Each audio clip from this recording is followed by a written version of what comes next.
ہندوستان میں ابن بطوطہ لکھتے ہیں کہ یہاں دریا کنارے ایک وقت ایسا بھی آیا کہ ہندو متاثر ہوئے تو کچھ مسلمان بھی متاثر ہو گئے. کہنے لگے دریا کے کنارے سال کی جو آخری تاریخ ہوتی ہے نا، آخری تاریخ سمجھ لیں 29 ذی الحج، سال کے آخر پہ نا شیطان آتا ہے، ایک بت خانہ ہے اس میں شیطان آتا ہے اور شیطان آ کے اس بت خانے پہ قبضہ کرتا ہے. تو اگر وہاں ایک کواری لڑکی نہ بٹھائی جائے تو وہ سارے ملک پہ قبضہ کر لے گا اور سب کو مار ڈالے گا. لہذا ایک لڑکی کی بلی چڑھائی جائے گی، اس کو بٹھایا جائے گا بت خانے میں رات کو. وہ کواری لڑکی ساری رات وہاں بیٹھے گی، صبح جب لینے جاتے تو لڑکی مری ہوتی. شیطان آیا ہے تو اس کو یہ دینی ہے، تو تب اس نے جان چھوڑ. یہ رسم تھی. میں اکثر کہتا ہوں ہمارے تو جو دروازے پہ بھیک لینے آتا ہے وہ بھی قسمت کا حال بتاتا ہے. جس کی اپنی قسمت خراب ہے کہ مانگتا پھر اپنی قسمت کا یہ حال ہے کہ در در کا بھکاری ہے، قسمت کی حال بتاتا ہے. اور کئی دفعہ سونا بھی ڈبل کر دیتے ہیں. وہ پتہ تب چلتا ہے جب سنگل بھی غائب ہو جاتا ہے. خدا کا خوف کریں، یہ قسمت کا حال بتائے گا جو روٹیاں مانگتا ہے. کچھ تو تھوڑا سا معیار زندگی بنائے. ہم مسلمان ہیں، ان کا بھی نظریہ بن گیا. مسلمان بھی اس نظریے کا شکار ہو گئے کہ جناب سال کے آخر میں ایک کواری لڑکی بٹھائیں گے ورنہ وہ سارے ہندوستان کو مار دے گا.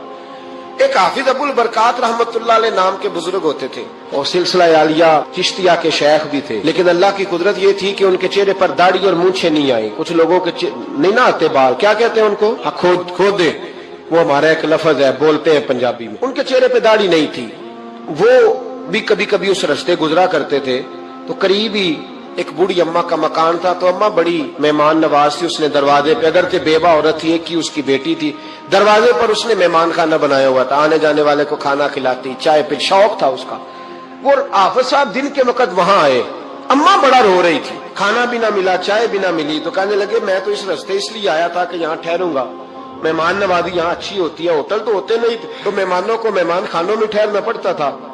تو اماں کدھر ہے؟ تو کہا اماں بڑی پریشان ہے. حافظ جی نے کوشش کی، نیک آدمی تھے، کہ اماں سے ملاقات ہو جائے. حافظ جی کا کمال یہ تھا کہ حافظ اتنے پکے تھے کہ ایک جگہ بیٹھ کر قرآن پاک شروع کرتے تھے اور وہی سارا ختم بھی کر دیا کرتے.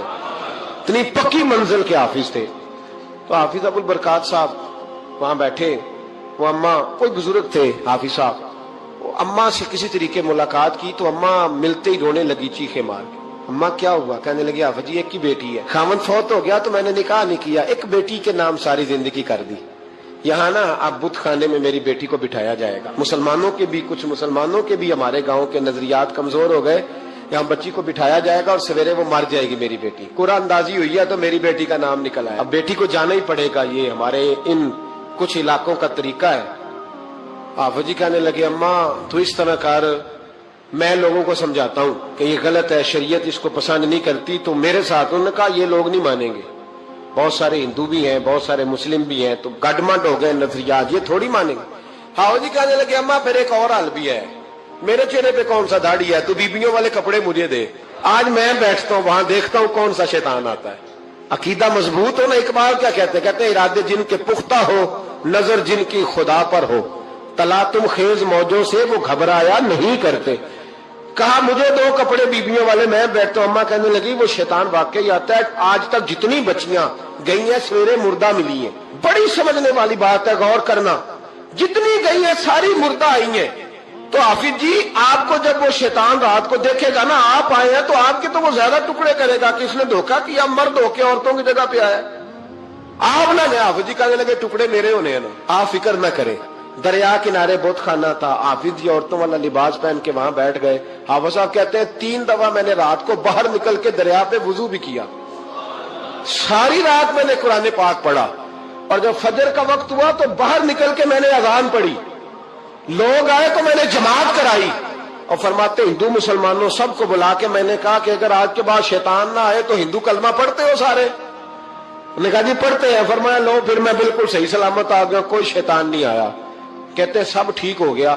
اب لوگ کہنے لگے اب جی بات تو آپ کی ٹھیک ہے پر وہ بی بی کیسے مر جاتی تھی جس کو ہم رات کو بٹھاتے تھے سویرے مردہ ملتی تھی، تو اس کو کون مارتا تھا اگر شیطان نہیں آتا؟ حافظ جی سمجھانے لگے کہ شیطان وسوسہ دیتا ہے پر زندگی موت اس کے ہاتھ میں. وسوسہ دیتا ہے، جتنی اس کو گنجائش ہے وہ کرتا ہے. کہا پھر وہ بی بی کیسے مرتی تھی؟ تو حافظ جی نے ایک بہت بڑی بات سمجھائی. کہنے لگے اصل بات یہ جس آدمی کو پتا ہونا میں نے سویرے مر جانا ہے وہ ڈر سے ہی مر جاتا ہے. اس کو پتا ہونا کہ میں یہاں مرنے آیا ہوں تو وہ ڈر سے ہی. فرمانے لگے اس کا عقیدہ کمزور ہو جاتا تھا، وہ نفسیاتی طور پر سمجھتی تھی کہ میں نے مرنا ہی مرنا ہے. تو خوف ہوتا تھا، کوئی قریب نہیں آتا تھا، دریا اور جنگل دائیں بائیں، تو صبح تک اس عورت کا دل بند ہو جاتا تھا، تو وہ خوف سے ہی اسے کوئی شیطان نہیں مارتا تھا۔ تو فرمانے لگے جن لوگوں پر خوف طاری ہوتا ہے نا انہیں کوئی بھی نہیں مارتا، وہ اندر کے خوف سے ہی مارتا۔ اندر کے خوف، بہت سارے لوگ ایسے ہیں جو نفسیاتی طور پر مر گئے، اندر کے خوف سے وہ لوگ مر گئے، اس لیے کہ وہ اپنے آپ کو مضبوط نہ کر پائے، اندر سے مضبوط کریں اپنے